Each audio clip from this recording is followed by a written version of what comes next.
नमस्कार। रात के ठीक 9 बज चुके हैं और इंडिया डिबेट के साथ मैं हाजिर हूं। आज मित्रों मैं आपको एक बहुत बड़े खुलासे की तरफ ले जा रहा हूं और खुलासा है वो कौन जज हैं, किस हाई कोर्ट के जज ने कुछ सरकारी अधिकारियों के खिलाफ फैसले दिए हैं और उस फैसले को सुप्रीम कोर्ट से बहुत बड़ा झटका लगा है। अब इस झटके के बाद कयास ये लगाए जा रहे हैं कि जिस हाई कोर्ट जज ने यह फैसला दिया था सरकारी अधिकारियों के खिलाफ, उनके खिलाफ भी कार्रवाई हो सकती है और अगर कार्रवाई बहुत पुख्ता हुई तो संभव है उनको बहुत कुछ भुगतना पड़ सकता है। तो ये कौन जज हैं, मामला पूरा क्या है, सरकारी अधिकारियों के खिलाफ कौन सा जजमेंट आया उनका, फिर सुप्रीम कोर्ट की क्या प्रतिक्रिया आई, आज इस सब पर प्रकाश डालने के लिए स्वयं हमारे साथ कानून के बहुत बड़े योद्धा नीलेश ओझा जी हैं। बहुत बहुत स्वागत है नीलेश जी आपका। नीलेश जी, ये जो बात सामने आ रही है कि सरकारी अधिकारियों के खिलाफ बहुत गंभीर फैसला आया और बाद में सुप्रीम कोर्ट ने उसको एक प्रकार से टर्न अराउंड कर दिया, ये मामला है क्या? क्या ये आज का शो मैं चाहूंगा हमारे जितने दर्शक हैं और खास तौर से जो सरकारी अधिकारी हैं, चाहे स्टेट के हों या सेंटर के हों, सभी अधिकारियों के लिए ये शो बहुत ही इंपॉर्टेंट है और उनको गंभीरता से इस शो को देखना चाहिए। जी नीलेश जी। देखिए, ये जो इश्यू है ये है related misuse of discretion by the high court जज अगेंस्ट द पब्लिक सर्वेंट। मतलब इसमें छोटे मोटे पब्लिक सर्वेंट पर तो अत्याचार होते रहते हैं, ये थोड़ा चीफ सेक्रेटरी लेवल तक के अधिकारी पे अत्याचार हो गए।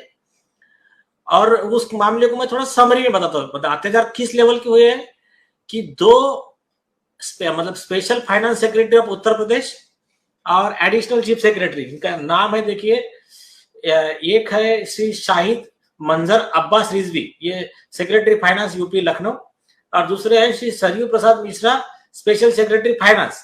इन दोनों को अनलॉफुली कस्टडी में ले लिया इलाहाबाद हाईकोर्ट के दो जज ने। और बच्चे वाले जो है कि यूपी के चीफ सेक्रेटरी लखनऊ के, उनके खिलाफ, और एक दूसरे हैं एडिशनल चीफ सेक्रेटरी प्रशांत त्रिवेदी, उनके खिलाफ बेलेबल अरेस्ट वारंट इश्यू किया। तो ये जो मामला है, ये मामले का बैकग्राउंड बताता हूं, उससे पहले मैं मेरी बात स्पष्ट कर दूं। देखिए, हम अगर पब्लिक सर्वेंट है, वो कुछ गलत करता है तो उस पर कार्रवाई होना चाहिए, हम उसके खिलाफ नहीं है। अगर जिस बात की पब्लिक सर्वेंट को सैलरी मिल रही है जनता की सेवा करने के लिए, लॉ के कानून के दायरे में काम करने के लिए, तो उस पे अगर उस अपने पद का निर्वहन करने में वो कुछ गलत ये हो जाता है, उसका कोई गलती हो जाती है, तो उसको उसके हिसाब से कार्रवाई होनी चाहिए। लेकिन साथ में ही जब अधिकारी की कोई गलती नहीं है तो उसके ऊपर अगर कोई गलत कार्रवाई होती है तो गलत कार्रवाई करने वाला चाहे जज क्यों ना हो, उस पर भी कार्रवाई का हमारे कानून में प्रावधान है। तो अभी मामला क्या है मैं भी बताता हूं। क्या हुआ कि इलाहाबाद हाई कोर्ट के चीफ जस्टिस ने एक रूल बनाया, कानून बनाया अपने आर्टिकल 229 का पद का उपयोग करके, जिसको सुप्रीम कोर्ट ने कहा दुरुपयोग किया गया। तो उन्होंने कानून ये बनाया कि रिटायर्ड जजेस को ऐसी ऐसी फैसिलिटी मिलनी चाहिए, ये होना चाहिए।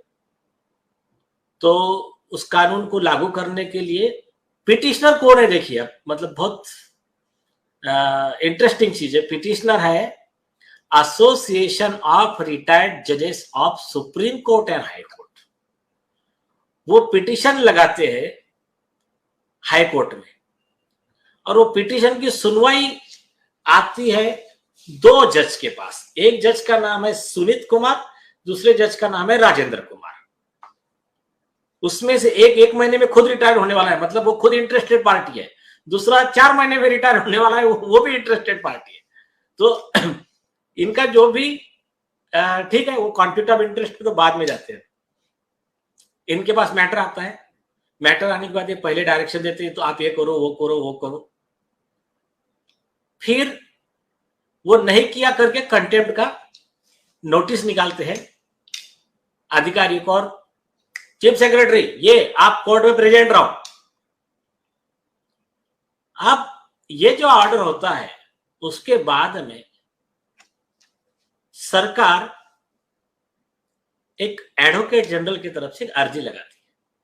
वो कहती है कि आपका जो आदेश है, आपका आदेश गलत है, आप आपके आदेश को वापस लीजिए। तो उसको कहते हैं लॉ में रिकॉल ऑफ ऑर्डर। ऑर्डर आपकी गैर कानूनी है, आप हमको कानून बनाने के निर्देश नहीं दे सकते, कानून हम हमारा बनाएंगे, और आप जो हमको फोर्स कर रहे हैं, कंटेम्प्ट कर रहे हैं, गलत है। जो भी वो प्लीडिंग लेते हैं वो लेते हैं। तो इन दो जजों का गुस्सा पारा 7वें आसमान में पहुंच जाता है। वो भूल जाते हैं कि जज को कानून के दायरे में काम करना है। जज की शपथ क्या होती है?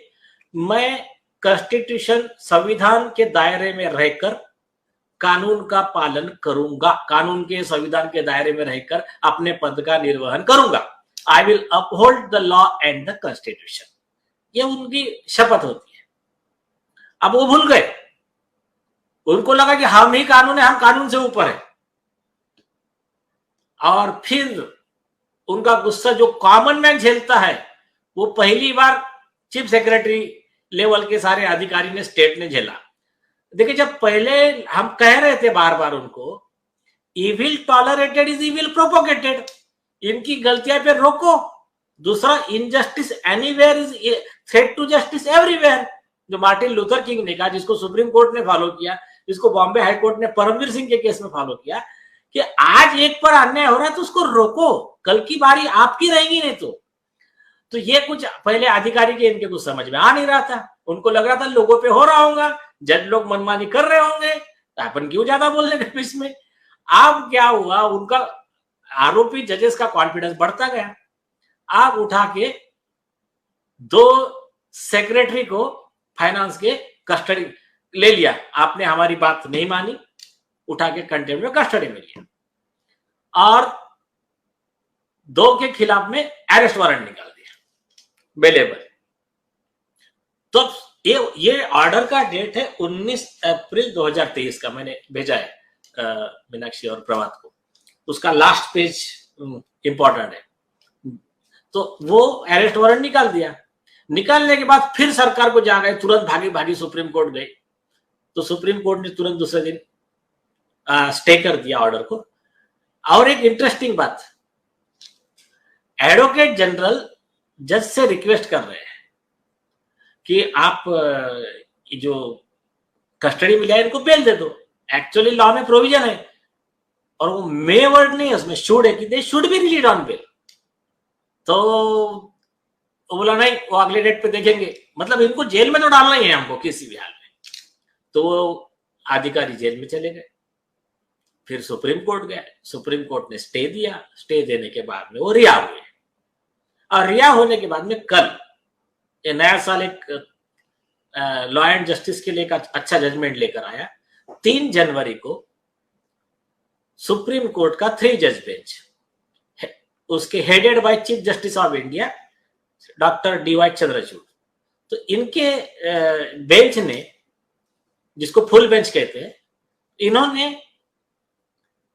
वो ऑर्डर खारिज किया।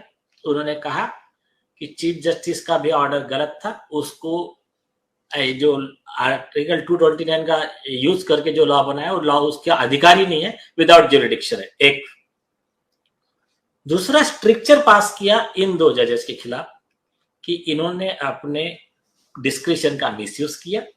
ये जो कस्टडी में लेने का होता है, ये कब होता है? उन्होंने लैला डेविड का एक केस कोर्ट किया, जिसमें सुप्रीम कोर्ट में केस का हियरिंग चल रहा था, तब जज को चप्पल फेंक के मारा था एक पिटिशनर ने। तो उन्हें वैसे केस में आप कस्टडी में लो तो एक बार समझ में आ सकता है। ये हर केस में आप कस्टडी में लोगे, ये गलत है। और दूसरी चीज, जो अरेस्ट वारंट निकालता, बोला वो भी गलत है। पहले समन्स निकाला जाता है, शोकॉज नोटिस निकाली जाती है, वो सर्विस होने के बाद अपियर नहीं हुआ तो फिर बेलेबल वारंट निकाला जाता है, तो ये भी गलत है। तीसरा और एक स्ट्रिक्चर पास किया, अब हर बार कुछ भी हो गया तो अपना ईगो मसाज करवाने की, मतलब ये सुप्रीम कोर्ट के दूसरे जजमेंट में लिखा है कि आप हर बार उठा के चीफ सेक्रेटरी को हाजिर करो, उसको हाजिर करो, मेरे घर पे पानी नहीं आ रहा, चीफ सेक्रेटरी को बुलाओ, तो ये आपको करने का अधिकार नहीं है, ऑलरेडी इसके बारे में डायरेक्शन दिए गए। तो ये ऐसा सब कर कर उस आदेश को गैर कानूनी घोषित किया और डायरेक्शन इशू किया कि कंटेम्प्ट ऑफ कोर्ट प्रोसीडिंग का मिसयूज ना हो, जो सबसे ज्यादा मिसयूज करते हैं जजेस, तो उसका मिसयूज ना हो इसके लिए डायरेक्शन दिए गए। तो ये हो गया इस कहानी का पार्ट ए। भोलानाथ का ब्रश कटर एक बैटरी चालित मशीन है जिसका चार्जिंग समय 3.5 घंटे है। यह 6 से 8 घंटे के प्रभावशाली संचालन समय का दावा करता है, जिससे यह एक बार चार्ज करने पर 16,000 वर्ग फुट गेहूं या चावल के खेतों को कुशलतापूर्वक काट सकता है, जबकि इसका पेट्रोल समकक्ष व्यक्ति उसी कार्य के लिए 1,000 रुपए मूल्य का पेट्रोल खर्च करता है।